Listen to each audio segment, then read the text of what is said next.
needed some clarity on this. I asked a friend of mine, I asked my best friend, I said, look, what's the problem with my stand-up comedy? She said, I'll explain. Your stand-up comedy is like the contents of Boris Johnson's head. It's full of crap ideas and inappropriate filth.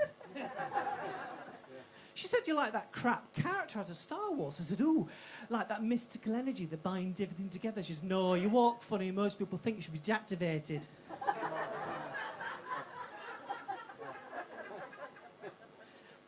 Mind you, this coming from the woman who wears jeggings so tight you can see her personality. I'm just saying, thank you.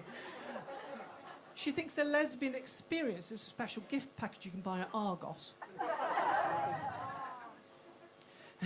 Look, she's a lovely girl. She's about 6'8". She's like a cross between Lily Savage and a vending machine. It's like someone shaved a Wookiee. She spent 2 years in the French Foreign Legion as an assault course. She's not here, is she? She's not here. No, it gets better. She said to me the other day, she said, I know I'll get rich and famous by having sex with every member of the band. Our local Salvation Army has been same since. No, it gets better. She said, but I'm a beautiful exotic creature. I said, yeah, you should keep in a really big cage in Chester Zoo and do wildlife documentaries about you. I'll set the scene. Got to limber up for this. Here we see this beautiful exotic creature in her natural habitat, in this fragile ecosystem, between the large bin overflowing of plastic bottles and a large group of scousers who... I know, it's gutsy, isn't it? The large group of scousers who think a collapsing glacier is a deadly kind of cocktail.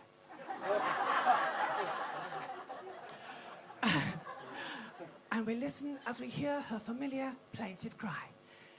Can you get a pint of Are you sure she's not here? I thought I caught that familiar scent of Elnet and gangrene. Oh, you've got something in common, she didn't like me either. But no, as a comedian, I love it when people come up to you after a gig. It's one of those fantastic things, because it's like, you know you've done well. Someone comes up to you after a gig and they go, you know that joke, I like that joke.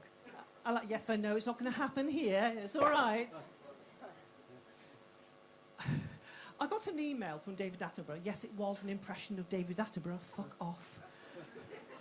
Shall I record it to you? Shall I recall it? Shall I do it in the voice? Yes, Sarah, do it in the voice. Right. Dear Sarah, please stop doing that shitty impression of me, you talentless bitch. I think talentless is a little bit strong. But I'll tell you a bit more about my friend. You might know her. She's a sex worker. She's the only woman I know that is a destination on TripAdvisor. She's got rides for all the family. She's open all year. Caters for groups. Write that down. Sorry, I've got all the material in my head. It just makes me laugh. But it's great. No. As a sex worker, I mean, you obviously you could tell me about this. You could tell me a bit more. Tell them. As a sex worker, you'd have thought she'd have empathy, good listening skills, good emotional intelligence. I'll explain. One of her clients, he said, ooh, mistress, I really want to be humiliated and terrified. So she rang his wife and had his car towed. She really got into it. Okay, she went a bit far. She rang me up in a panic. She says, you got to help me. You got to help me in that voice. You got to help me. One of my clients has ended up in A&E, so I spent about half an hour on the phone.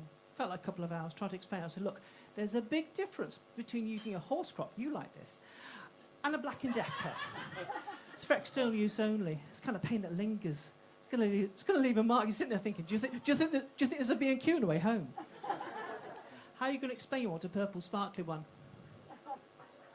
Found him in the power tools aisle. Said, wants to try it on for size. Says it's for a friend. Third one this week, pervert.